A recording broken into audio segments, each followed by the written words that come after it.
You're killing me, Smalls. We making movies, no acting in. I'm fucking Instagram action shit. UPS shipping packages. I'm smoking weed out them packages. If I ain't got a gun, I'm stabbing it. I got some leftover lean in the cabinet. I can hit your little hoe when she happy. Poke on that pussy shit like it's a top in it. We making movies, no acting in. I'm fucking Instagram action shit. UPS doing the packaging. I'm smoking good ass weed out them packages. I can't lie, 'cause I ain't capping it. And welcome back to the DNA podcast. It's your boy D. It's your boy Antonio. Let's get to it. And this week is part 2 of our Black Panther 2 analysis, breakdown, and summary. As you can see, we're wearing the same clothes as the end of part 2, but not at the beginning of this episode. Just know that's editing done in that's post-edit magic right there. You know, it's technology is a fickle thing, and that bitch be fucking us. But to circle back to our original topic with morality in the movie and our synopsis.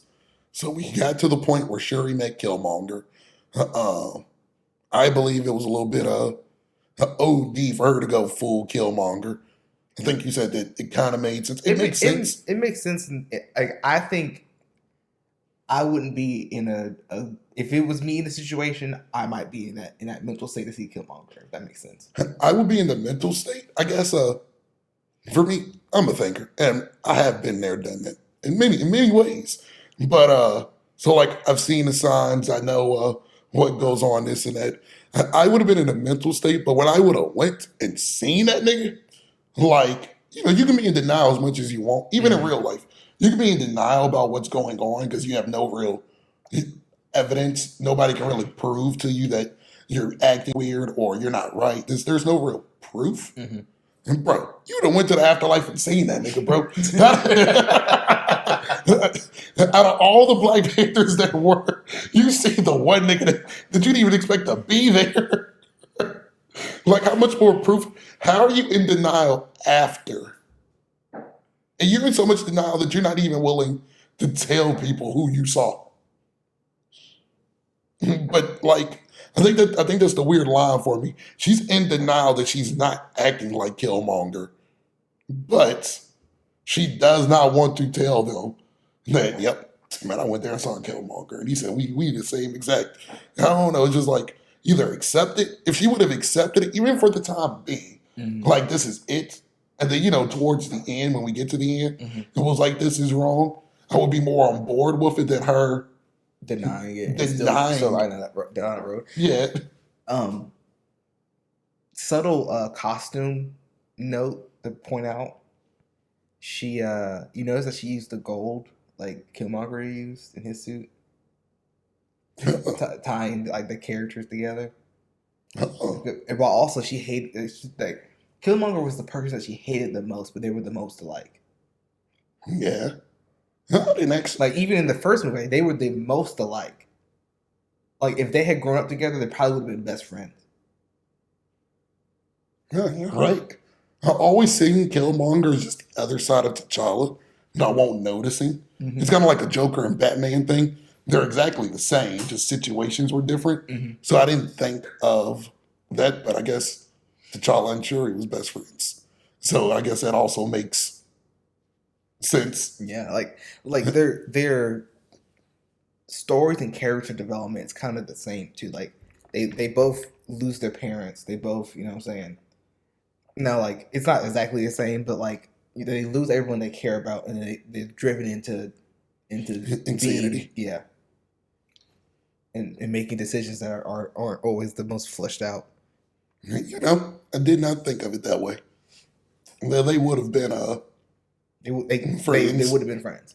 Hell, even in this moment, you could have showed that a little bit more if she would have just gave in and just, it was like, you know what, he right. I finally understand what he was trying to do.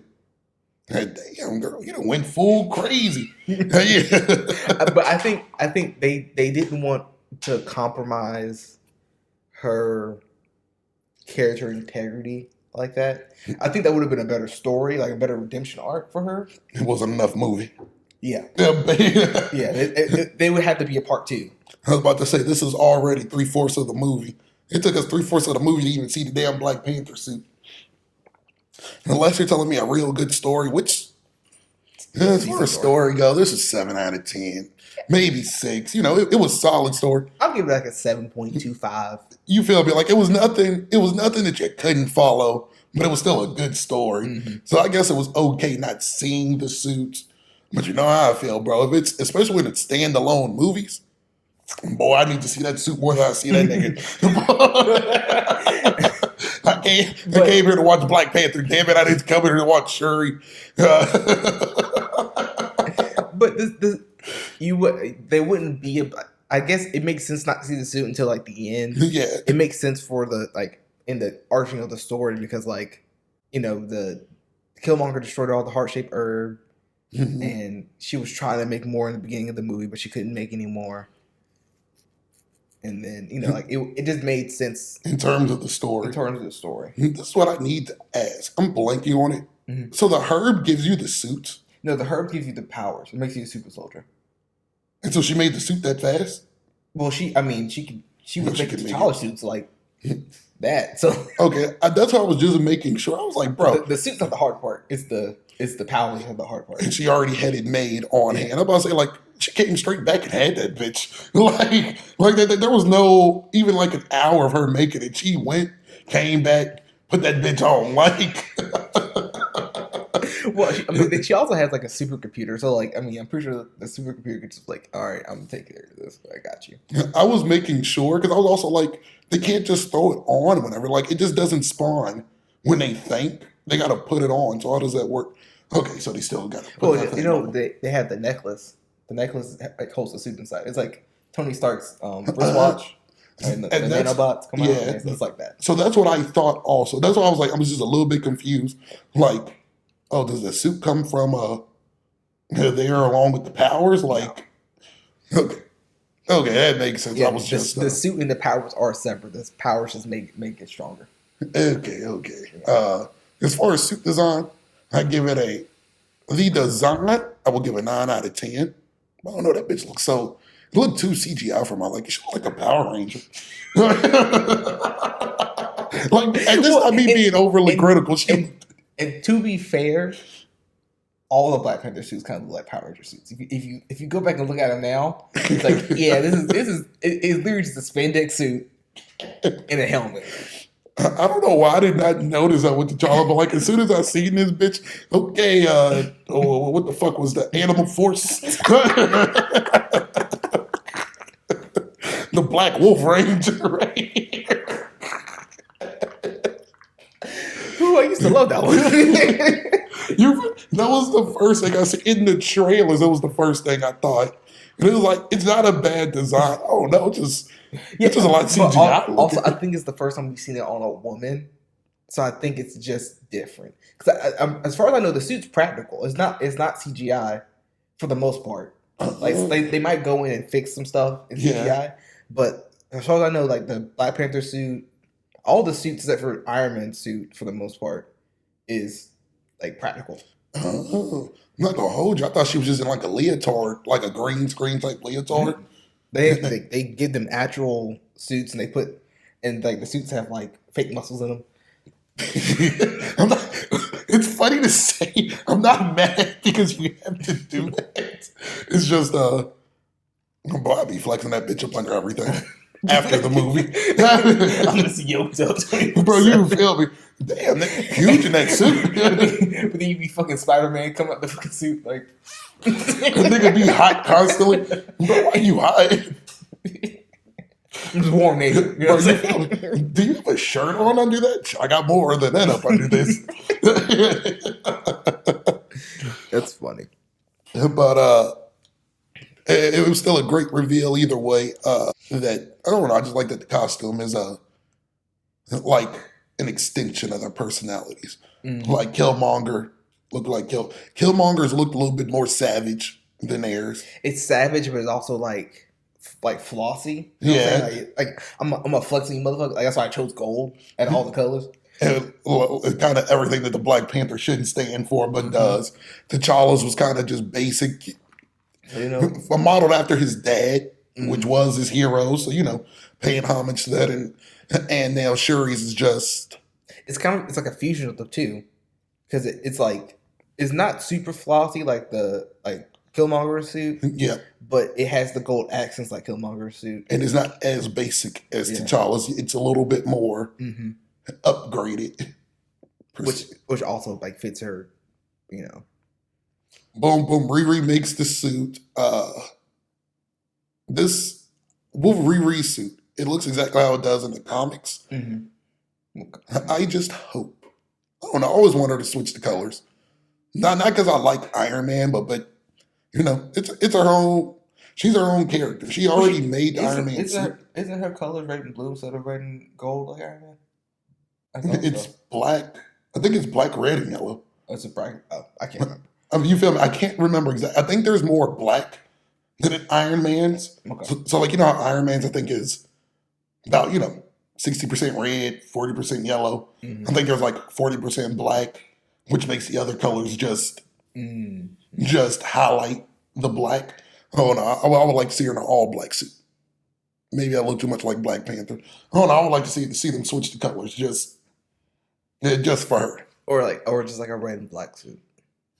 Yeah, so something that when you see it, you don't think Iron Man, because I feel like if they have an Avengers movie and she has that same suit, if they don't make allusions to it, I'm gonna be pissed. Like, damn, what are you, Iron Man 2.0? It is a character, kind of. Like, in real life, that's what you would say if you. I'm just wondering if they're gonna make Iron Man's daughter take Pepper Potts suit. So the blue and yellow suit, blue and silver suit, let's say, and then them two, are they going to be like rivals? Are they going to be like? Is it going to be like, how are they going to structure that relationship? Or are they even going to put her in there? Like what? How are they going to do it? Because I think they have a route either way. Mm-hmm. And it would also like feed the narrative of like strong women roles. That's kind of their thing right now. If they do anything, I hope it's a rivalry. I hope they don't link up because I like what she got going on with Shuri. But I think it would be like a cool rivalry, like a like a Falcon versus Captain America rivalry. Yeah, like we're friends, but fuck you. You feel, and it's like, I mean, you look good in yours, but I'm actually doing shit in mine. That type stuff. How many people did you save today? I think that would be a dope rivalry. If y'all go with that idea, I want to see my royalty check. Boy, it's one of those things. I know niggas be like, everybody thinks they can do better. Well, if they saw me in one movie, you'll see my imprint on that bitch. Man, y'all got a little bit of other details, a little bit out there. Yeah, that's what we do.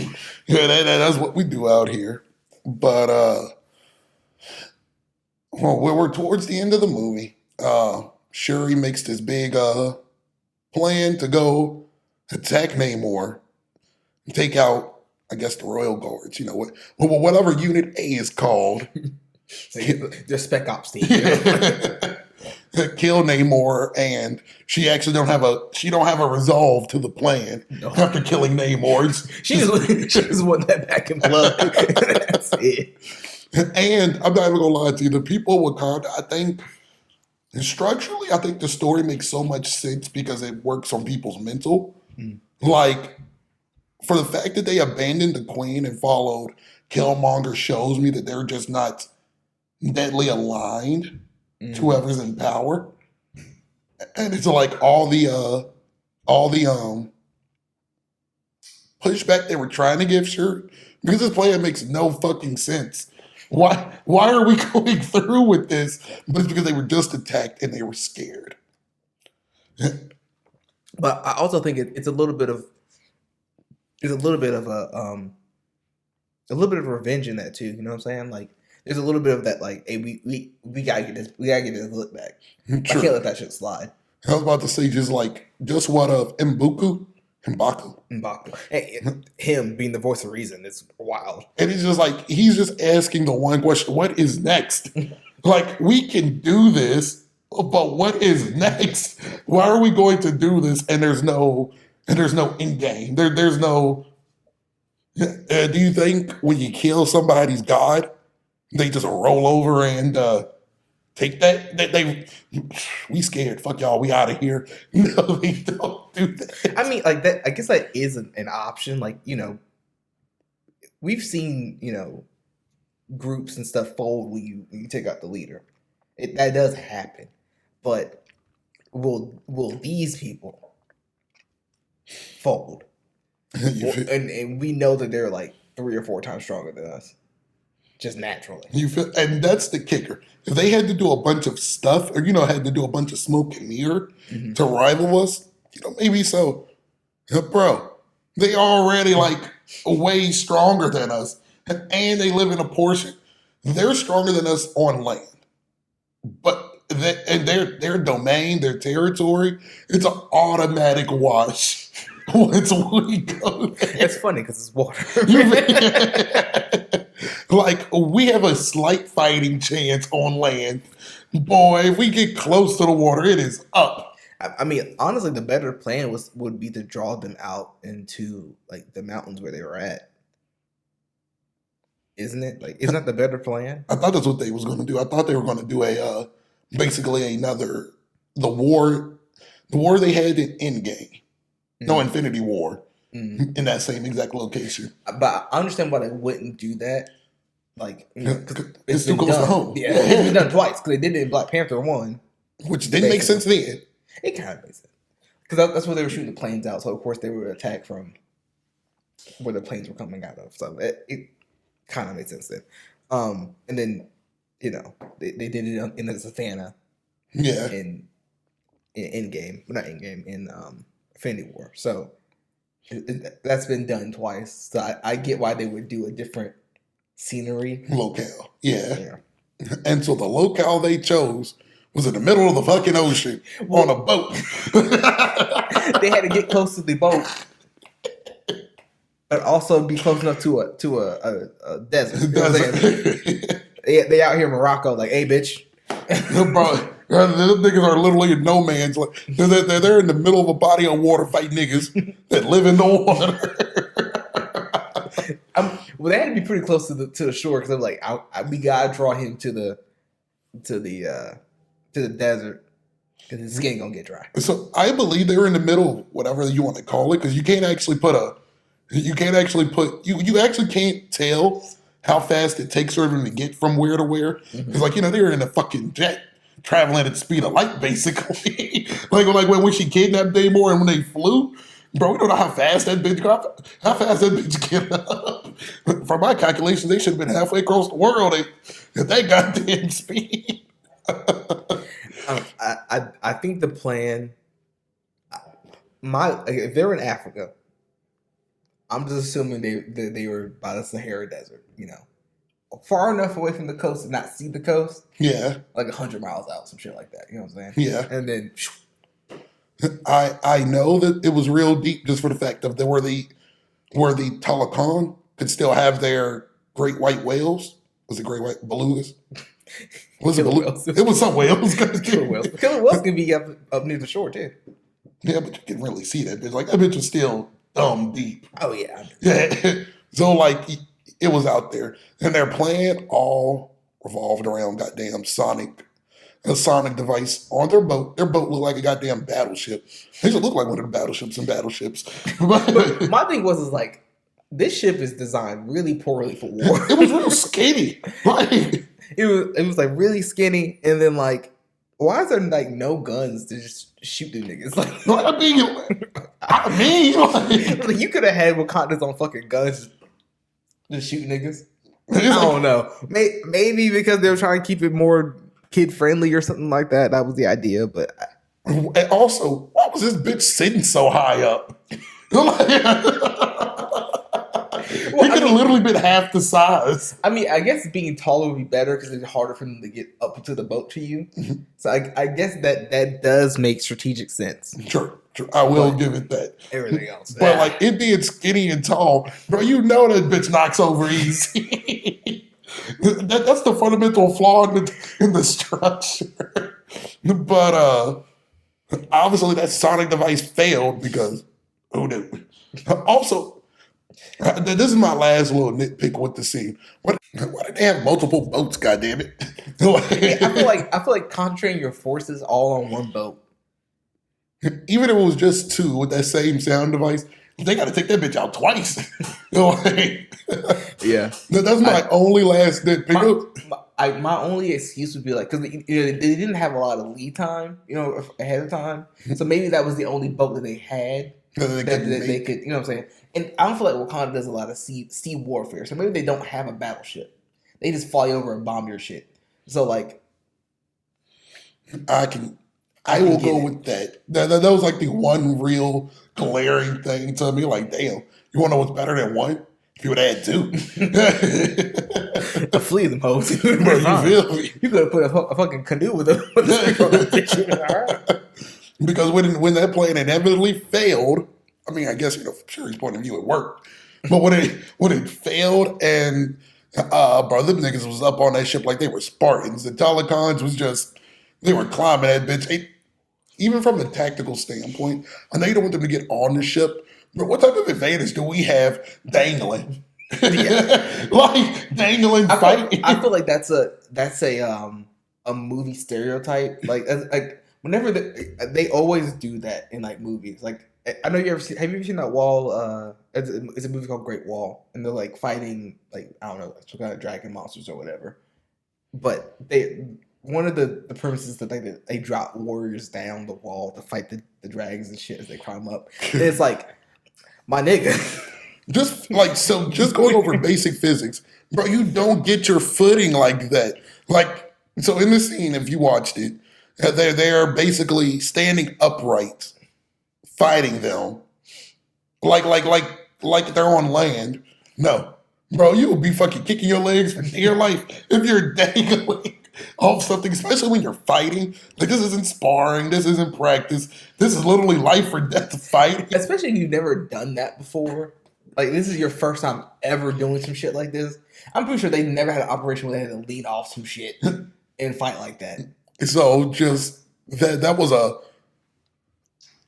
glaring hole to me, but not in the movie. It's gonna get back to my point of where, like, bro, I can't believe they went through with Shuri's plan. She's obviously didn't give a damn about nobody else's safety. Well, they were scared of her. Oh well, she did just get these powers. Yeah, she's obviously unstable, and she has the Black Panther powers. They're fucking shook. And I can go with that. I guess they were shook. Yeah, I guess they were shook. I can go with that because this plan makes no sense. Not even from what do we do next standpoint. Bro, do you know how many lives you're risking doing this? It's not even solid. And you going to the desert to fight him. What do we do? Yeah, well, y'all have to survive long enough so I can kill him and bring his head back. That was the whole idea. I'm gonna bring his body back.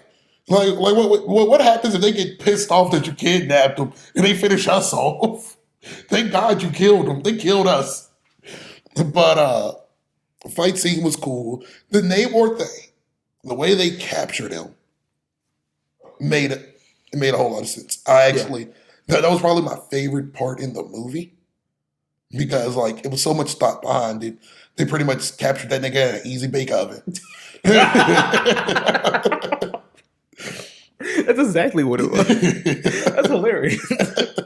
and he was going to dry his little fish ass out until plan backfires. I'm just going to smash all this shit. Oh yeah, and he kind of can do that. You didn't plan on him getting angry and trying to break free. Well, I think they thought he would fold faster. That was the thing. Which, I mean, you would have no idea how long it was going to take to fucking dry him out. Yeah, that bitch was set on nuclear. I get it. And so when he started smashing it, I was like, this can't be your plan. This is before we know that they're headed to the desert. Bro. No, they said they were going to try to take him to the desert too. Damn, I missed that part. You missed that part. I thought this was literally their ace up their sleeve.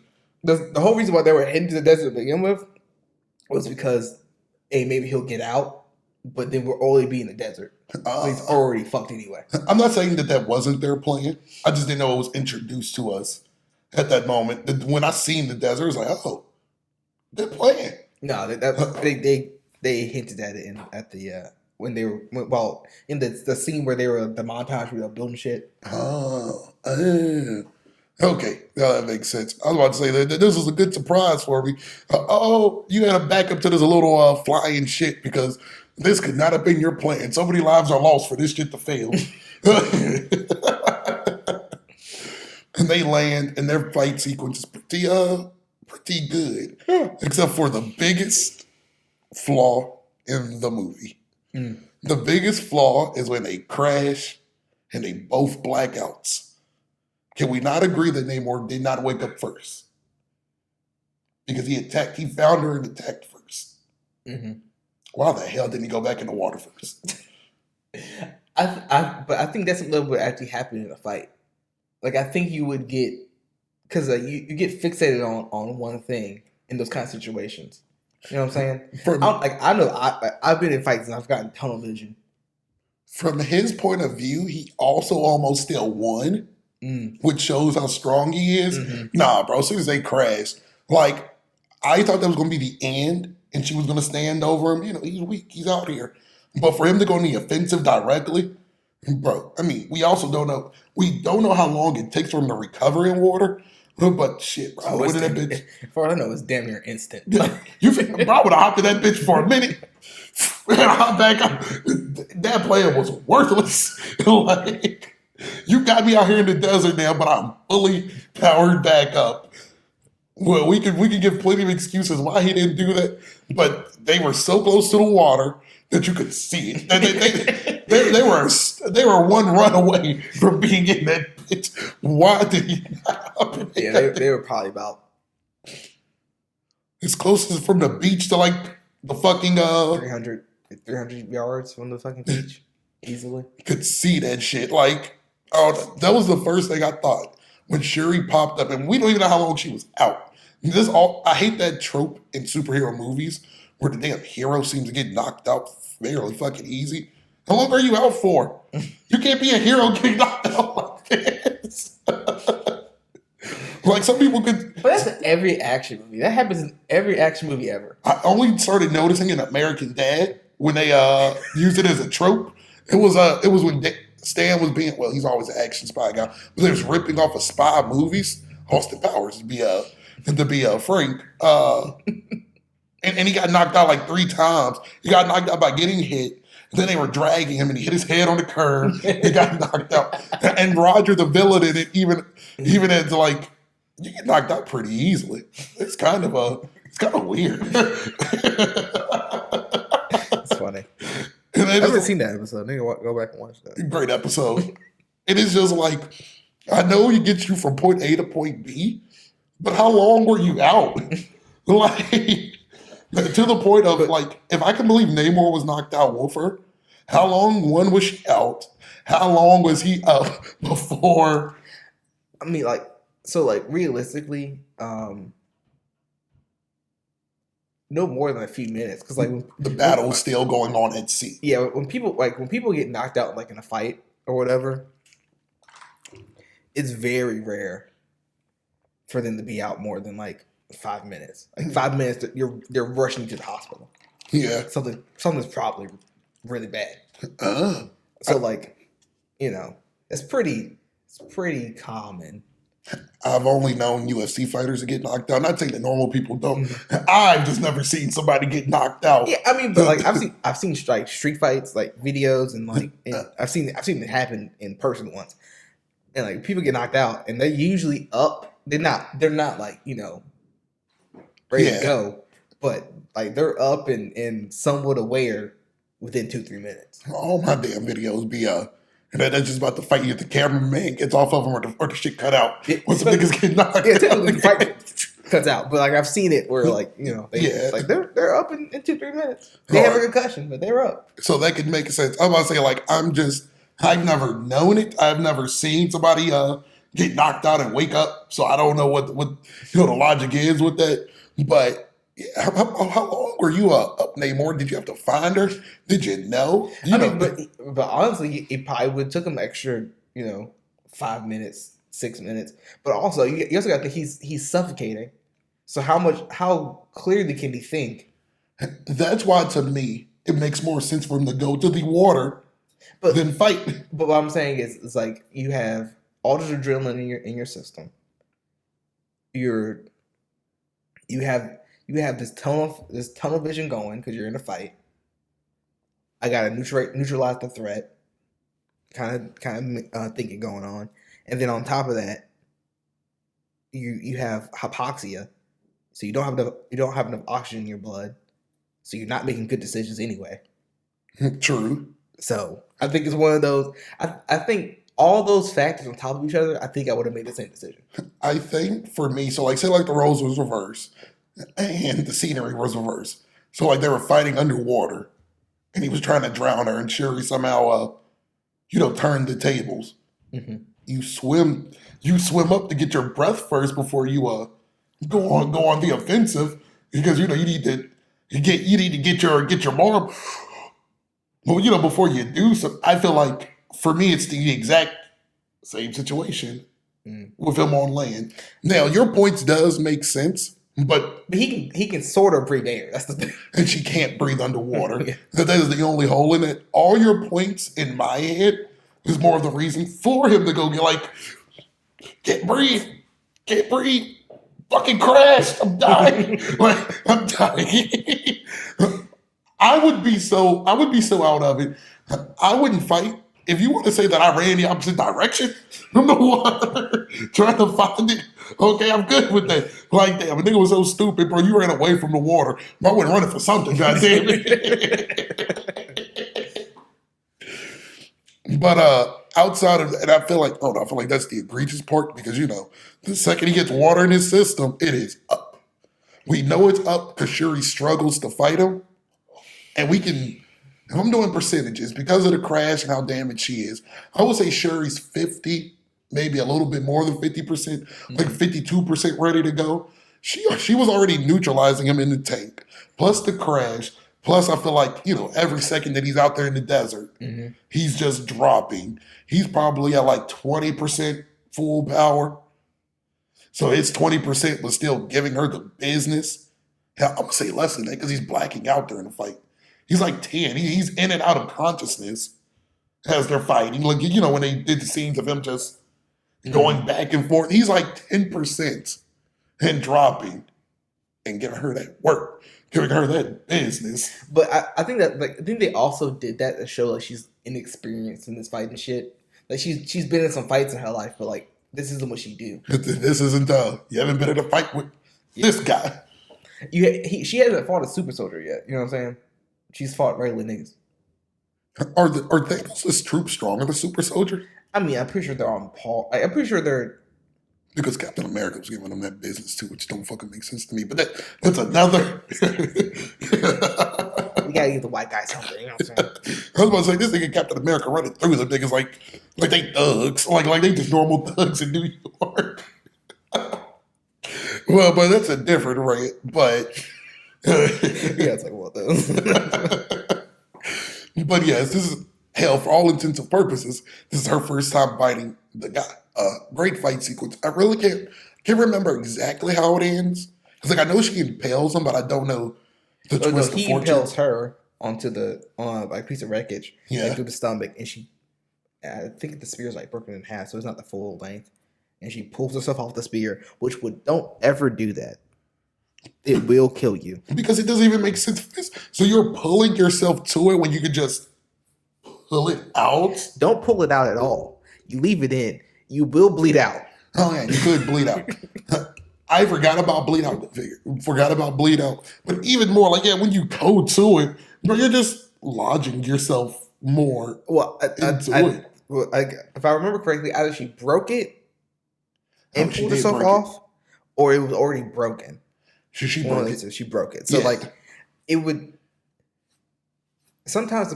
So I've seen it in movies and stuff where if the air, I guess an arrow goes through you or whatever, you would break the arrow off and then pull it out the rest of the way that way. if you're trying to get it out, so pulling it out this way. Yeah, Because pulling it out this way, you're basically cutting yourself twice.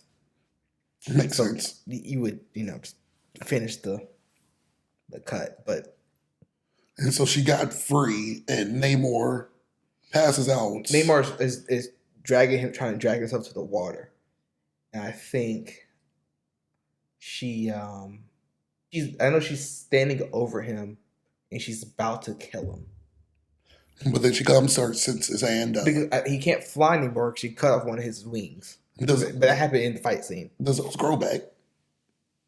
How about this? Like I've never actually seen that happen to him. Now it's not like I've seen plenty of adaptations of Namor, but nobody's ever cut off his wings. Does that shit come back? Bro, you hard pressed to think that we aren't truths if my shit don't grow back. You hard pressed to think that from even in real life, bro, the bridge burn the crossing of the bridge for me is I'm left with something permanently to my features. Like if you slash my face, if you cut off my ear, if you break my teeth, bro, we ain't no truths. I gotta see this shit every day. It's on sight. You feel like his actually had used to, bro. He flies with that. And he's had that since birth. Like you literally make. Oh no, it's hard to call a nigga a god when when that nigga got flawed. When that nigga got half his wings. Like damn, nigga, you let the niggas do that to you. Ain't no god of mine. You know what I mean? But I don't know, it might grow back, but boy, you a better nigga than me. Nah, we on site every time we see each other. So you better not fucking come out here to fish or when I see you, it's on site. I don't know, maybe this maybe is the crazy in me. And the reason why I can't let it go, I'll just be fixated maybe for the rest of my life. This bitch. I gotta get this My back. fucking wing is I gone. gotta get that back in blood. Sir, you can still fly, but I need to be more controlled. It's not the same. It's not the same. And guess what? I would need to fucking come up with different maneuvers on how to fly if that bitch ain't cut off. But I think like her cutting off his wing is like super realistic to like if I was in a fight fighting somebody who can fucking fly. Oh yeah, I'm going for that though. Bro, you feel me? Like you can fly. I need to somehow Ground it. think of this. So this thing is so OP, right? When he's already stronger than her, she don't want to see him in water for shit. We can assume that he can do the little chants like the rest of them. Like we have no reason that he can't do that. Oh yeah. Plus, he can fly on land. So, like, if you somehow do fight him on land, he can also fly. So he's really a problem. It's not like, oh, we just get on land and it's one-on-one. Shit, you got the advantage that niggas on Earth won't. Like, but she obviously doesn't kill him. She comes to her senses. At this point, it's good for the movie. Well, let's finish it before I get to the point. We finish it. She offers a truce. Namor goes along with the truce. They truce. They go back to their people about to kill each other. Hell, well, as long as this bitch been going on, I know there's some dead bodies. God damn it. Oh yeah. I mean, half the Wakandans are dead, and It's debatable how many fish people are dead. Like, because they don't go down very easily. The only thing that kills them is vibranium weapons, basically, and the Wakanda do have vibranium weapons, so like they're probably killing a few of them. yeah. Like we know the skill difference is so massively off because they had their greatest fighter go against their greatest fighter, and she was so far from competent with them that it was embarrassing. I think it's strictly because he's a super soldier and he's the greatest fighter. So if she was like, because he basically has the powers of the Black Panther. Like all of them had the powers of the Black Panther, Basically, like strength wise. Oh, So it's like them fighting Black Panthers. and so she did also work a couple of them too. So Yeah, it can be done. They can be dealt with, but so like it would be like her fighting Chadwick. Just Yeah, I did forget that she did work a couple of them. I was about to say, bro, realistically, they can't be worked because your toughest could, like, your actual best could work them, but she worked a few of the small guys, so it can't. But even still, the closeness and skill is closer because they're not the best. The other people still got the Black Panther strength. Their others don't have her skill. They are just regular niggas with a burning weapon. That's it. And so they go back to that. They talk their truce, and in a weird twist, Shuri's not the queen of Wakanda, and Baku becomes their ruler. Which I think it makes sense for his character development. It makes 100%. It got me off guard. I really didn't know what was going on because they did a fucking red herring. They had her mention that she was going there, but then she didn't. Mm-hmm. Like that's not slick. Y'all lied in dialogue. She didn't go there. But I think it is kind of slick. It's like it's a misdirection. You know what I'm saying? Yeah, and I'm gonna say y'all misdirected because you knew she wasn't going to be the queen. Because if we're having the ceremony, and if Shuri's going to the ceremony, we can only assume that she's going to take the throne as queen. But then when the shit drops, all I'm thinking, damn, Shuri behind you. Yeah, you a good right hand man. I would like to have you as my number 2. Shuri is not here. I forget what he said exactly, but she's not here. Where the fuck is she at? Yeah, Is this not for her? He said, "I'm here to challenge for the right of the Black Panther." And then I'm still thinking, oh damn, you about to beat that girl up. Like this is such a twist. Ain't we past you beating them up? And then she just doesn't show. Oh, so he's just taking the throne. Nice twist, but once again, it's not like y'all were slick about it. Y'all said she was gonna be somewhere and she wasn't. But the interesting part is when you go to Namor's closing scene and he tells his number 2, number 3. Well, Yeah. However strong that woman is compared to the guy, 2 or 3. He called a truce because he knows that basically the outer world will pressure Wakanda again, and they will turn to the Talokan, which I know that, like, even before that scene, I assumed Shuri was going to kill him, right? To my point of why are you saving them? Everybody knows they're going to cross you again. But I think even Shuri knows that they're going to cross them. I think everybody's aware of where they stand with each other. Like, this is only a temporary truce, and they're always going to be. No, not with the Talokan. I mean the world. Oh, yeah. I mean, like the world is going to cross you. Y'all are probably going to have to war with the world at one point. That's why at my beginning reign in part 1, bro, we're risking a lot to once just save Riri, and 2, not be on their side against people who at any given chance would fucking take us down. You're giving up a lot to do the right thing. well, it's a superhero movie.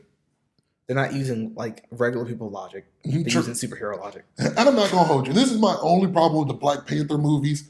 One, you can tell they're directed by white people. But why did they make it? The director's a black guy. Ryan Coogler's black. Ryan Coogler. Yeah. Damn, bro, I ain't seen a picture of him with a name like Ryan. I've never met a black guy named Ryan. But take back what I said. I might clip that out. But either way, this logic is like they make the Wakandans' logic just so bare, so do the right thing. Like when it came to Captain America and Iron Man, they had layers to their decision. They weren't just doing the right thing for fuck's sake. Hell, that's why we got Civil War, because there's layers to their decision making. Bro, these niggas, I'm gonna use this analogy. The world keeps punching you in the face to the Wakandans. They punch you every chance they get. Why do we keep rehashing? Oh, we don't do that. God help me stop having this. Stop having them just be cookie cutter. Like, basically, this whole movie is all spawned around their need to get vibranium. For what reason? To make fucking weapons of mass destruction. I could let it slide in Black Panther 1 because Killmonger turned out to be this super evil guy. So you had to take him down. His plan was kind of really crazy on the back end. We can't really allow that. But then we talked about it. The high points are kind of the same. It's kind of different notes, but we still circle back to shit. The reason why he wanted to fucking conquer the world, because he knows that the world's not going to just let Wakanda be. They're not just gonna let it. Oh, well, they're good. They got the Black Panther vibranium. We can't really do nothing with them, but they good. They live in their own little way. No, they're not going to do that. So, I like that Namor is one of the smartest niggas in this movie because he's playing the long game. But this is like, hell, if it's that obvious shit, why don't the Wakandans see this? And that brings me back to my point of, man, Namor was right, bro. Just watch them niggas, bro. What if you conquer like Russia or something, the world will stop fucking with you. Because they know that you ain't playing. I'm not bullshitting with y'all. If y'all get us active, it's going down. And so that was our long summary of the movie. Give it 6.5, 7 out of 10. I'm great on the curve. But I can give it a 7. Just some logical things. Just you gotta overlook a bunch of stuff that's just there. To my original standing, the 1 for 1. If they just kill Riri at the beginning, this movie is just null and void. I mean, yeah. You can't say, oh, you can't just kill somebody. Do you know how many people died for not killing her? And they're good to not tell you the death count of that battle at sea. I mean, even just the siege of Wakanda, just the sheer amount of Wakandas that die, just drown. All for one. And, once again, it's the right thing to say. No, you don't just sacrifice somebody. Shit, from my books, I sacrificed a lot of somebodies. But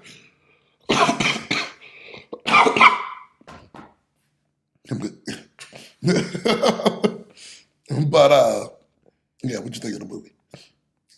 I think it's a good movie. I think they could have explored the characters a little bit differently. Characters could have been fleshed out a little bit differently. I think there's some minor details in the movie that I think I would have did differently. I think I would have did the fight scene differently. I would have did.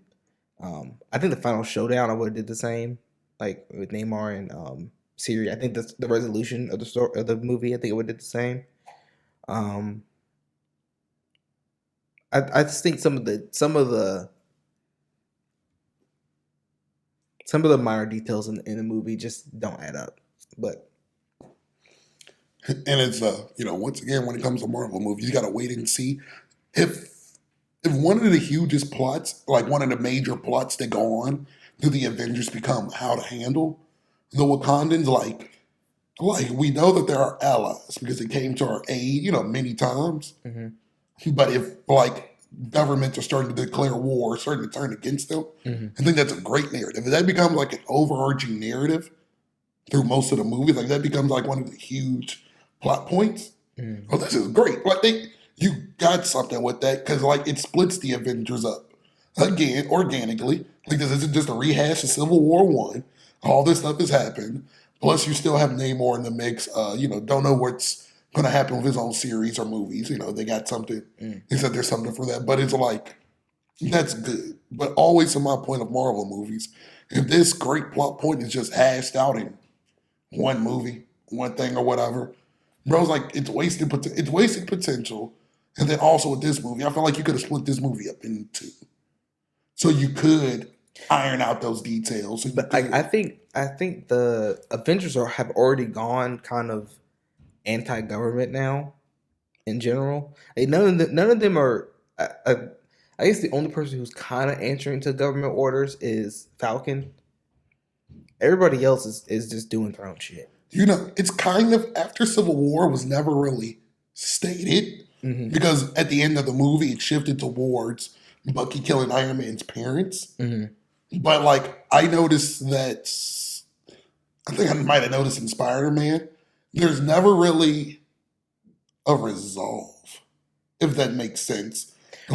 they kind of like they don't get into government's way. Like they're not fuck the government, but they don't directly report to them. So it's just like it's just kind of there.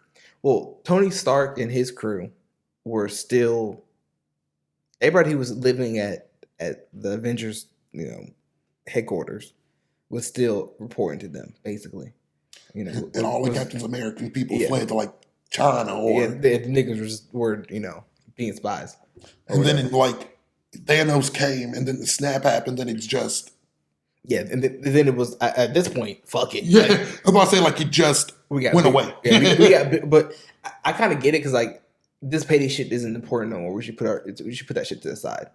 I don't think I'm not mad that they got back together because it's like, bro, this is bigger than us. We need to go get the niggas back. Like this is bigger. It's even bigger than the countries that we were fighting over or whatever. Yeah, but it's just like they just never reported back, if that makes sense. Yeah, and that's just and a lot of them died. I guess the two protagonists, of like they both died or retired. So like it just kind of left, and that's why I was like, I'm not mad because it's kind of life, but I'm not dealing with the government. Like it was never brought back up. Hey, so they're still here. But you haven't addressed you haven't watched Falcon and the Winter Soldier, right? You have watched it? No. Okay, so you haven't watched it. So like they do kind of like that movie is kind of anti-government, even though he's working for the government. If that makes sense. So y'all, it's basically saying like, hey, y'all are doing too fucking much. Which the government always does. Those are the best comic book movies. And I feel like we're going to get that way with Wakanda. Like, it's inevitable. We're giving you one last chance to fork over what you got. Piss off. What are you going to do? What are you going to send to fucking come get it? Well, who else does the world have to send to go get anything? And that's... Well, but I think that who they're going to send, because they're building up like the the lady, the American antagonist in this, like the lady with the black hair. Yeah. I can't remember what her name is, but she's building like an Avengers team, but it's like the anti-Avengers. Yep. So it has like Black Widow's sister in there, the evil Captain America guy from Falcon and the Winter Soldier, and some other people in there too. But like she's building a task force. Yeah. Okay. I was about to say because so like that would be your who they would send in. I don't think the regular Avengers will sign on to that shit.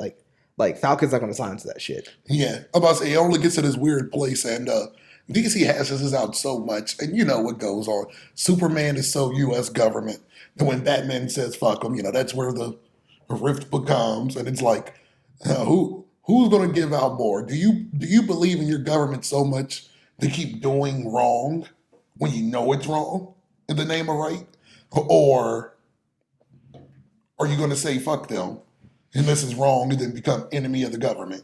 But this is their way out. They won't become enemy of the government because they're enemies doing enemy government stuff. So like I feel like there is a lot here as long as they don't just brush past this for the sake of getting. What I detailed, this could be the main conflict in this phase. And I think they're gonna make it. I think they're gonna do a Civil War 2, right? And it's gonna be like the new Avengers, Young Avengers, versus the evil Avengers, and then some of the evil Avengers are gonna die because some of them are unsavable, and then other ones are gonna see the light for what it is, and then it's gonna be that's gonna be the resolution of it. I think that's the direction they're gonna go, and I think that's where they're planning to, because it's gonna be Secret War, and then it's gonna be another Civil War movie, or maybe Civil War then Secret War, but one of the two. I was about to say everybody's worrying about who's the next Thanos is. You don't need the next Thanos because these are great plot points. If you just make the movies as captivate, you don't need to blow through this plot in 2 or 3 movies. This can be a building thing. Like this can just be in the back of your mind to where Well, you forget about it. the next Thanos has already been, It's Kang the Conqueror. yeah. But how they're handling Kang the Conqueror, they introduced him in Loki, and then he's gonna be in Quantum Mania. So like they're doing it how they did Thanos, like with because Kang the Conqueror is multiple versions of himself. Yeah. He's the perfect antagonist because and then he also could be an ally in one of the I'm saying like you come across him again, it's like, oh, I'm not him. True. And I think that's a good idea. I think it's dope. I like how it's intermittent. I like my main thing is that it feels like the world is actually going on.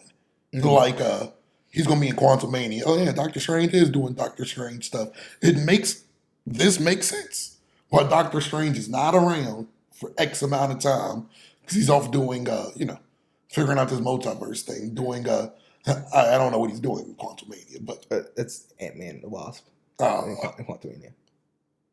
Well, what the fuck is Doctor Strange new movie? The newest one. You know when he saw the door and it was like he just.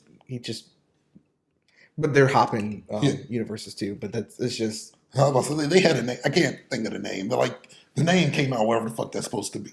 But okay, that makes sense. Yeah, Quantum Mania is like them shrinking down into being in between atoms, small. And that makes sense on why Ant-Man, I never expect to be everywhere. That nigga human. Like, hey. Arguably, Ant-Man has one of the best series out of all the Avengers. Oh, no, for effects. Like, I'm not saying he's trash. Like, I don't expect Ant-Man to be in goddamn such and such. Yeah, fight. He can only get around so much. But also, he's like a B tier superhero among the superheroes. Like everybody sees him as, oh yeah, we'll grab him. Bro, and it's like, oh yeah, he gets big. It's only so much to get big. He's gonna do for it. So it makes sense why he's off doing his. Like I like when there's holes, like the holes of, oh, why weren't you here? I was doing this. Like the reason why Miss Marvel wasn't there capturing Thanos. No reason. It doesn't make sense that you start capturing a nigga at 6 stones. Well, yeah, should have started doing it with that nigga. Like when he got active, 1 or 2 stones. But you come at the end when he's unstoppable. Like but her petty excuse. I was busy saving the rest of the universe. Yeah, look how good that turned out for He already wiped out half them niggas. But look how good that turned out. but I think they also that's kind of the point of contention between everybody and her. Like, you obviously could have washed him way before, and you let the shit slide. And we're seeing all the movies. So, think about all the buildup we had for Thanos. All the times he took the stone, it was like, oh shit, that nigga's. He was taking stones before he was actually on screen for long periods of time. Mm-hmm. Bro, I know word was getting back to you that this shit was happening. I know word was getting back to you what happened with the Guardians of the Galaxy, and then what was happening on Earth. But even in the Guardians of the Galaxy, she's technically kind of part of the Nova Corps. Mm. So you would definitely know. But now that's literally your home planet, basically. Yeah. Now, but when he's 5 deep, it's time to get him. Shit, that's kind of too late to me. But maybe it's just me. So was she even in Endgame?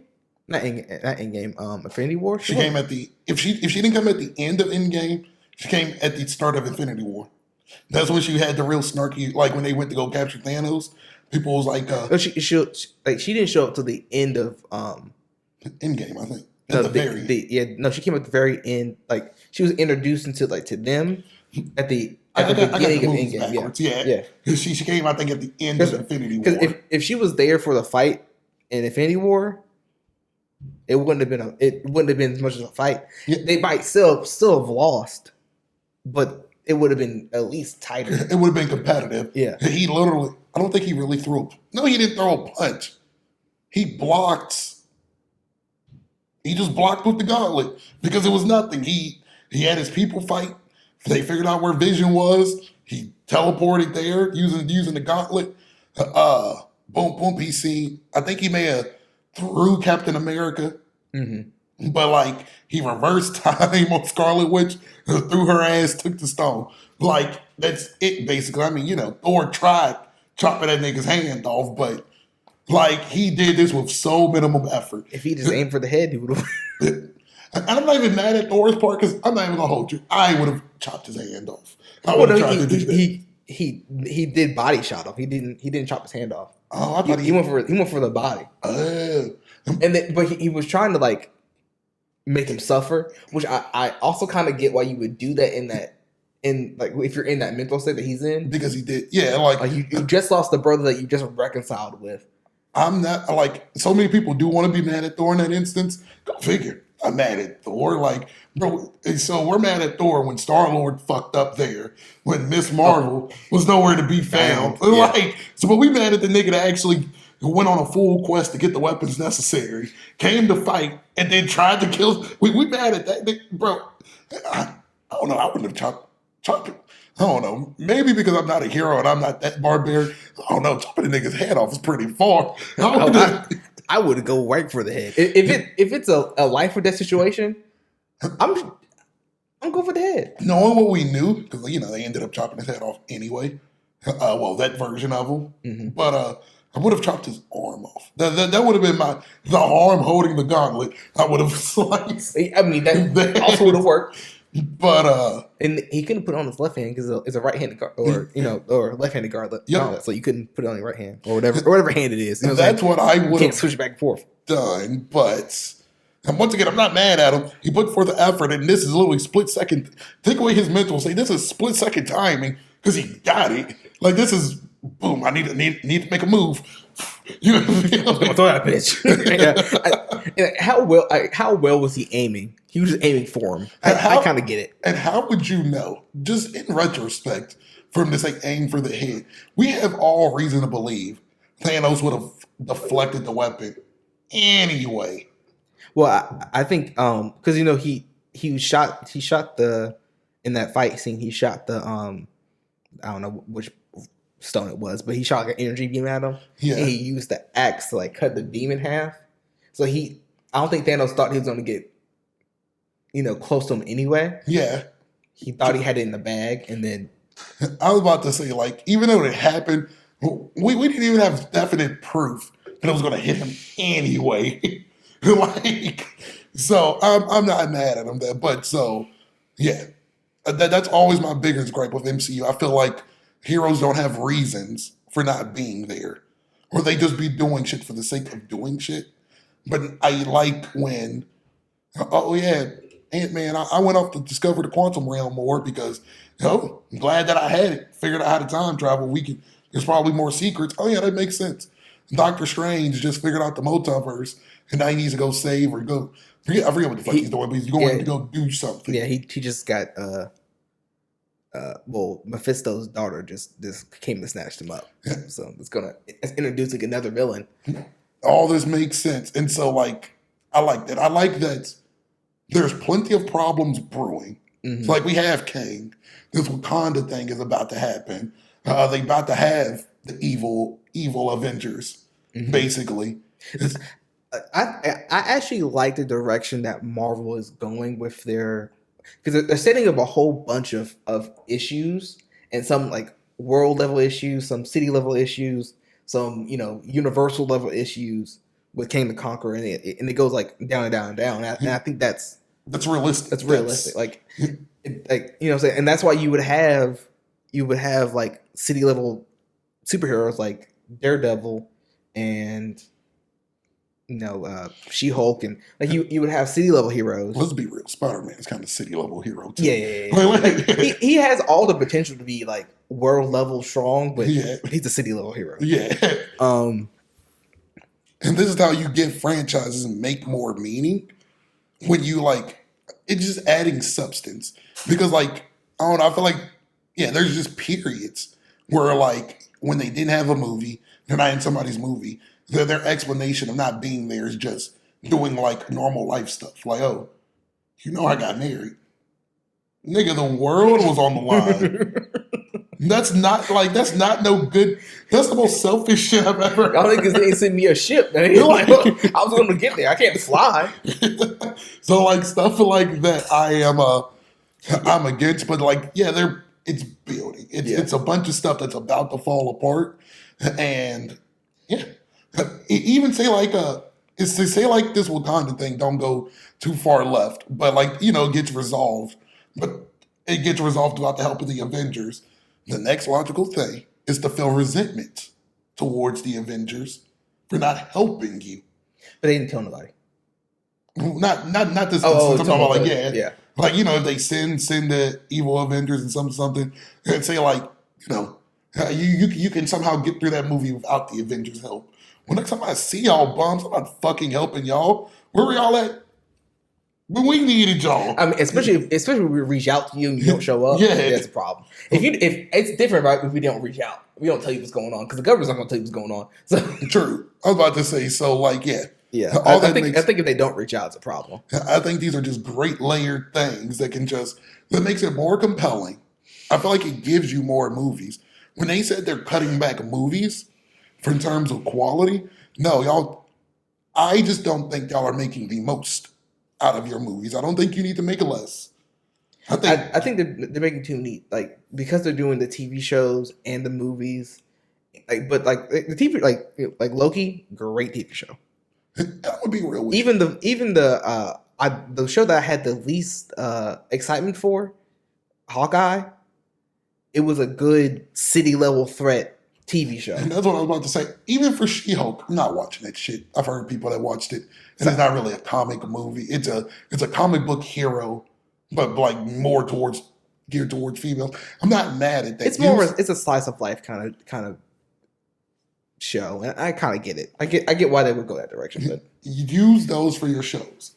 Like I feel like the show should have you can put in important pieces, but not so important that if you miss it, you're lost. Mm-hmm. Like good, good winks, good, like on the TV screen you see this, and it's like he was apprehended by somebody that and described Wolverine without describing him. Oh, I seen it. Y'all mentioned Wolverine, but y'all didn't outright state it. That gives you a reason to watch, but then you also don't need to watch it. Like, use it for your city level stuff, and then use your movies for stuff that don't fit that. Like, I know I'm making it sound complicated, and it is in some aspects, but then it's not. If you just have it outright.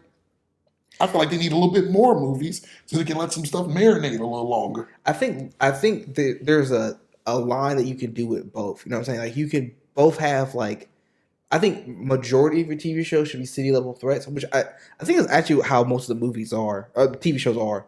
Most of them are city level threats. You feel me? Outside of Loki, but they had to go off with a bang. But also Loki, he's such a big character. Yeah, they couldn't put him in a small level. He doesn't have a city anymore either. Like, true. Where the fuck the nigga go? True. But even in the movie Loki, like it does have implications for the for the TV, like for the universe as a whole. But like it's still kind of a self-contained storyline. Mm-hmm. It had like it introduces Kang the Conqueror, but it doesn't. You don't necessarily have to watch Loki to understand what's going on. Yeah, it gives some bearing, but it doesn't. Like you're doing fine right now. You haven't watched it yet, so like. Basically, what we're saying, and like this is what I'm saying, kind of like the DC animated back in the 2000s when they had like Superman animated series and Batman animated series. Mm-hmm. You didn't necessarily have to watch either one of them to watch Justice League. Yeah, and you could watch Batman and the Justice League and didn't need to watch Superman. But if you like, I never watched Superman. That shit was ass. So that's the only form of Superman I like when Lex Luthor looks black. Like. And on my mom, I thought Lex Luthor was black because of that. Nobody can tell me he's white. He just has a lot of sun. That's all. Like he has a black voice. I think he's played by a black guy. I was like, when you told me that when we went to go see the Batman versus Superman, and I told you I didn't like that they made Lex Luthor white. Bro, he's always been white. He's from Kansas, nigga. He ain't always been no damn white. That nigga was black in this show. I feel like in a flashback in the Superman animated series, I feel like they gave him a fade when he was younger. No, he had a regular white person cut. And so, like, Yeah, that's the only super. And I'm talking like I hate Superman comics. I hate Superman fucking movies. I hate Superman games. I only kind of like the animated series, but I feel like their TV shows can be like that. You can have there's like, oh, boom, if you became a She-Hulk fan, we're coming out with season 2. You don't necessarily need to watch it to enjoy the other stuff you like, but this is more stuff for you to consume, i.e. more money, i.e. more fucking branding. Like, that's how I feel like superheroes should be. I think with She-Hulk, I think it was a good concept. I think they rushed the concept too fast, like because they were just trying at that point, I don't know. There was at least it was like Moon Knight, She-Hulk, Hawkeye, Falcon and Winter Soldier, and Loki, and WandaVision. Yep. So that's like 6 TV shows in 2 years. That's a little tight. That's crazy. I think if they had spaced it out a little more, but I understand why they did it. Like everybody had to push them in because a lot of them go in between movies. Yep. So like I get why they did it the way they did it, but at the same time, I think they need to do less shows and more movies, and just do less shows in between movies. And to be frank, you don't need to put the show out when you think it fits the timeline, because like you could easily put out boom. So say like we get to the next Avengers and it's already out, but it's stuck in my mind, and we have She-Hulk. You didn't necessarily need to have the She-Hulk series out. You could easily put it out after her appearance in the Avengers and just give timestamps. Like you could still enjoy the information and the content. And it'd be like a flashback kind of show. Yeah, that would have worked. And that's why I feel like especially for her show, because it literally has no bearing on the fucking. And that stuff is, and she's kind of a gag character because she breaks the fourth wall. Even if it has some bearing, so like I watched some of WandaVision. And so WandaVision kind of shows you how she became mad in Scarlet Witch. If they put that out after the movie, I would when I'm watching, I would think, oh, this makes sense why she went mad. In the movie itself, you can watch the movie, and from the point she gave you in the movie, understand why she went bad. You don't need outside, you don't need WandaVision. I think WandaVision was just like, number one is homage to the comic book, but also it just gave you, it's the context you would. It gave you more. Want it. Yeah, I think WandaVision was more a gift to the fandom than it was to regular consumers. I think it's 100% perfect. I think because you could release WandaVision either before and after the movie. You can release it before and get you hyped for the movie, like, oh, she went bad. You could release the movie first, and even somehow you just think like, she kind of went mad out of nowhere. I mean, I get that she lost vision and, this and that, and she wants a family, but she did kind of go, but then you release the series, this is her descent into madness that ends at the movie that came. Like, you can do that. It's been done a lot. I think the plot point of her kids wouldn't have stuck home so hard. And I'm about to say the kids didn't really stick to me. I watched the WandaVision at the end. How do I know this? Because I watched it halfway before I watched the movie, and then I watched the other half. Oh, yeah, like it means the kid, and that's what she wanted the most. Was like, I just want my kids back. Yeah, I can deal with not having Vision because he's always gonna be a part of me, because that's kind of the end of WandaVision. But in the small part, in the small pretexts of just the movie alone too, it's like she could see it. And I mean, I guess, well, she's supernatural. You don't question why she's able to see other multiverses. But I feel like the movie did sufficient enough. It's the dark world. That's why she can see those other verses. Oh, yeah, it's literally just the book. Oh, I thought she was able. Well, yeah, the damn series told you. Well, I say, but without the series, I ain't gonna question it. That bitch freaky. And then they don't even really tell you that. They kind of just drop a little hint because she's reading the book at the end of the series. Yeah, and it's like, and then she hears her kid's voice, and she's like, there's a way. I thought her powers was just maturing, and she was able to do it. No, she would have no way to get there if it wasn't for the book. Ooh. Well, for a book in America. Yeah. Okay, that makes sense. Like, all that's great. Like, all that's great. And I think WandaVision should be the staple or how their shows are handled. It gives you Like, it fills in details that you didn't need, but you like that you have. but that's like Loki and WandaVision are those are the formats. Follow those formats and you will succeed. I've seen parts of it. Falcon, like the Falcon series is good. You know, It's not a bad series. if you're a Falcon fan, you love it. If you're a Marvel fan, you watch it. It's okay. But even like Falcon of the Winter Soldier, like that one is more.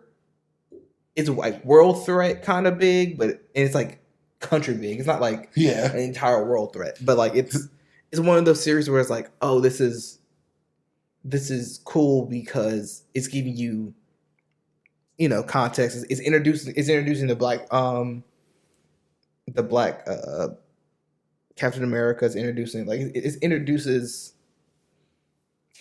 concepts and like it addresses the government being shady. Mm-hmm. So that even when it just looks like it's out of random on screen, oh yeah, it's not out of random. It's there, but it's still like it just works. It takes extra, more intricate planning to do it like that. But also, that's how you make heroes feel more. That's how you get more villains. Like I feel like they should do a Spider-Man show because he has plenty of rogues that now is not going to make the screen because that nigga just went multi fucking dimensional people. Like you're not just gonna get Rhino in that bitch. Like Rhino's not just gonna be the main villain. He never was, but he's always been an additional villain. Or like it's kind of rare if we get a Doc Ock. I mean, I think it'll be good depending on who they get. But like since he became so kind of a huge threat level guy, world threat guy in terms of MCU, he kind of made his rogues gallery worthless. You can't really go back when you go forward. I mean, like he still has. Well, he doesn't even have his own Green Goblin, which kind of looks more unlikely since we just seen the best Green Goblin. I think how they're going to do it is because they just reset him. Basically, like they reset him to baseline. He has no. He's basically where Tobey Maguire's Peter Parker was at the beginning of Spider-Man 1. Go figure. But kind of even less people because He doesn't have Mary. I mean, he doesn't have Aunt May. Aunt May and MJ is gone. And he doesn't have Hobgoblin, Osborn's son, Harry. He doesn't have a Harry. They're doing the one where Ned is the Hobgoblin. I'm pretty sure that's the storyline they're gonna go down. Okay. Because they're doing the one where the Hobgoblin is magical. Because Ned has some innate magical abilities. I thought, in my head, we're going to touch on the Ned thing because Ned has obviously became, higher range of character. I thought he was going to meet Harry, and that way Spider-Man now has overarching arcs of having to face friends. Harry be a Hobgoblin. If they ever introduce, if they introduce Harry, they obviously going to introduce his father, and then you have Ned still. It's like, oh, see, look, you got all these overarching paths in Spider-Man, but I'm good with Ned being. Yeah, I think they're gonna have Ned becoming evil somehow, and then Is Ned real? Is he real in the comics? Like, if he becomes evil, does he have an already based? There's a storyline where Ned is Peter's friend, and then Peter and Ned end up falling out, and one becomes a villain. That way. I was about to say, I don't know what his villain name was, but I just never. He becomes the Hobgoblin. Oh, he becomes. Oh, yeah, he becomes the Hobgoblin. So he actually becomes. Okay. I was about to say, I've never known of a magical Shang-Chi villain. Not Shang-Chi, but Strange, Doctor Strange type villain. He's a okay. Yeah, one of the villains. I can go down with that. So. There's plenty of, now since Spider-Man's reset, now you can go have these minor villains in the show. This and that. You can have Rhino. You can have Sandman. You can now do these things that doesn't, take them away from the movies. Like, bro, why was the world ending and you fighting a fucking rhino in New York? We needed you, nigga. Like, But New York needed him. That makes sense though. man, shit. I can't be leading the Avengers. I don't give a fuck what y'all got going on back home. If this beacon goes out, y'all drop that shit. So what? The bad guy fucking goes away with millions of dollars. We can go find him. Guess what's worse? When there's nowhere to fucking spend that $1 million. I mean, that's true. But I think that's part of the reason. That's part of the reason why they reset him. And now that nobody knows who Spider-Man is and knows who Peter Parker is, they're going to make him. They're trying to separate him from the Avengers in a way. Yeah. So they're probably going to reintroduce him into the new Avengers, but like they're separating them so they can build that character and build what's it called it. Which, And they're going to bring back Charles Gambino as Miles Morales. I think that ship is kind of sailed. Yeah, it's only kind of sailed because he got old. If this was fucking 10 years ago, 10 or 15. Oh yeah. Yeah, but yeah, I'm not gonna hold you. I don't think, like, even though I call the movies mid, shit, I told you the first MCU movies damn near unwatchable. Oh yeah, it's bad. You feel me? So mid is an upgrade from it, from like the first. I don't see what the problem is. I think it's obviously got a plan because they did reset Spider-Man, and so it makes sense why. Oh, of course they're not contacting him. They don't know he exists. Well, you can't contact somebody to help if you don't know if they doing shit.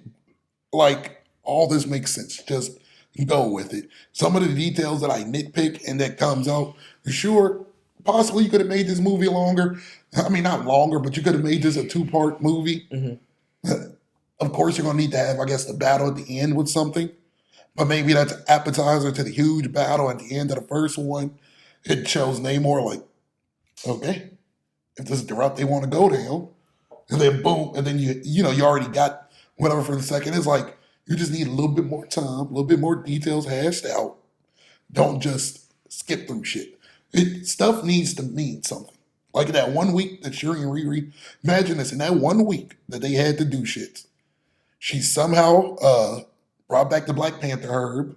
They made this flying device to capture Namor, came up with a plan, maybe made the ship, maybe didn't make the ship, made the sonic thing, remade the suit with new stuff. Like, this is all in a week. This is impressive shit that gets lost because, yeah, we said it, we did it, but we got to move on to more major. Like, this is all in a week, and they finished early.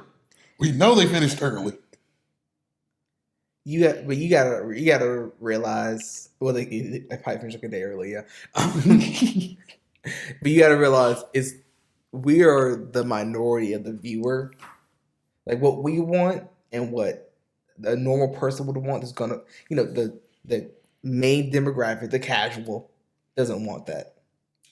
It would be a better movie, but would it be as successful at the box office? Probably not. So that is up in the air. I always use wrestling analogy. There's this wrestling personality. His name is Jim Cornette. He's the old head in wrestling. Hates everything new and want everything to be old school. But like he does make points. So like, boom, CM Punk came back. And CM Punk doesn't jump off the ropes, do crazy shit. He tells stories. And so like basically Jim Cornette's point is a good match is a good match. There's been some shitty matches in the 70s that people liked then. But that doesn't mean the match was good. It was just entertaining for the crowd. Good will always be loved. And that's how I feel about even just like the nitpicking stuff that I do. And maybe not even the way that I say it. Like, like maybe you can go about it a different way. But I do believe in the end, good will always be acknowledged. But maybe the casual didn't.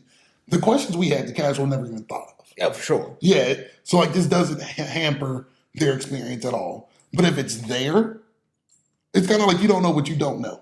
And now that it's been told to them, damn, this is a pretty good movie. But like, it said everything. Like, I'm not denying your point that it's not geared towards us, and this does work towards, the casual. But adding in the extra does not make them hate it. If that makes sense. Fair enough. It's all psychology. When it comes to wrestling, it's psychology too. Like when Jim Cornette helped break down like a match, and it's like you probably didn't even notice this, but he did this here to show that he was hurting. The casual probably missed it, but I appreciate that you did that because it adds to the story you're telling. But nobody else noticed it. But I'm glad, and people still love this shit. Like that's how I think of stuff when I critique it. I'm not making a change just to make a change. Just like, if you add this, everybody still loves it. That's how I think. It could be true for y'all and how stupid people think. I don't know. I just think breaking it into 2 movies would have bombed that movie. Possibly. It's all about the ending. If the ending makes you think that y'all cheated us out of this shit, like the ending have to suffice for you to leave with that feeling, damn, that was good. And I'm glad that there's a second part. Like, I think because Marvel movies are structured the way they're structured, if it's any other franchise, like if Black Panther wasn't in the Marvel universe, right? Yeah. It was its own shit, you could do that and get away with it. But I think how Marvel movies are structured, you have to have a big fight at the end. You have to have a resolution. Bad guy dies, whatever. yeah. I think the movie would have tanked. It would have got bad reviews. The structure I brought is a challenging one, but fuck, they get paid to think of that shit. y'all think of a creative way to fucking make it work. But they would basically have to end the movie after the Battle of Wakanda. The first, They could have made it a little bit more competitive. I thought the same when I came up with this. Mhm. They could have just made that battle a lot more compelling. Yeah, I mean, it is kind of a throwaway kind of scene. Like but it's more to show like they're getting fucking washed. Yeah, but it's throwaway also because we got to get past this because we got shit we need to show. We need to get her the Black Panther suit, and we still got the final battle. So that's why I'm like, that is walking the tightrope. I don't know how that will go down, but so like the Battle of Wakanda was the final one, but so like you tacked on 15 extra minutes, and the end is the Queen dying. Like, oh, you think we win and we doing this and that, and then it's like, oh, damn, y'all killed her and went on. Like, I feel like that does leave you with the damn. He did that shit. Basically, it's Infinity War. Infinity War did the exact same thing. Yeah, Thanos got the reward. but I think it's one of those. It walks a tight line. Yeah, I think just because it's not a crescendo movie. Yeah, It's a build kind of movie, but it's not you're on a slope. You want the resolution at the end of that movie. You don't want it to be a cliffhanger. which If it was like if Black Panther was his own universe and it was nothing else involved, yeah, it would have been perfectly fine to put that as this to be the crescendo kind of movie. yeah. And you have boom boom, 2 movies. Would have worked perfectly. I think just in the context of the MCU and the story they're trying to tell as a whole, I don't think it would have worked. Yeah, we can only see. They're not going to do it, but I do wonder what their change is going to be in their structures of doing stuff. I think they're just going to put out less TV shows and focus on putting out better TV shows and better movies. These headlines was deceiving because they did say they were switching up movies and shows. Like, fuck. And this and fucked around with y'all's bottom line, which is the movies. But, we'll only see. I always believe there's going to be a time where change is needed. Call your boy. I can always shift change. There's only so much time you can go back to the cash cow. I can make burgers.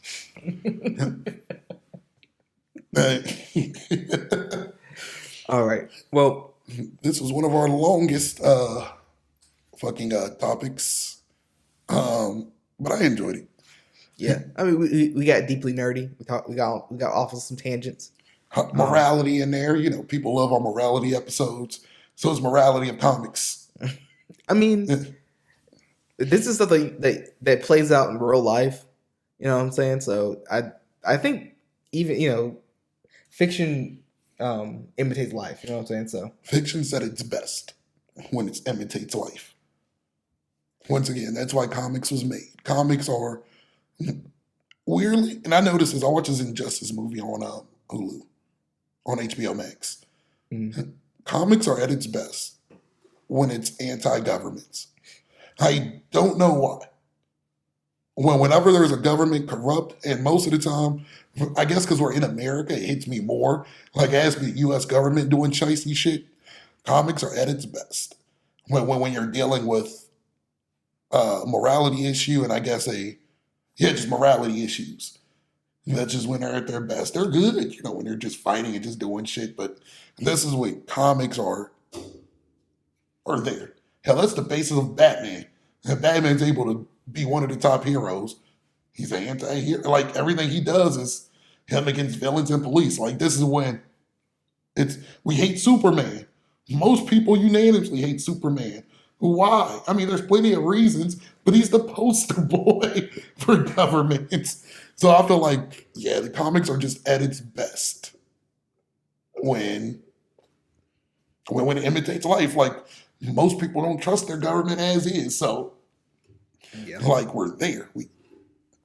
But tell us what you think. Tell us your favorite part of the Black Panther 2 movie. Tell us if you had any issues with the movie or issues with our issues. Yeah. What you said. Sorry.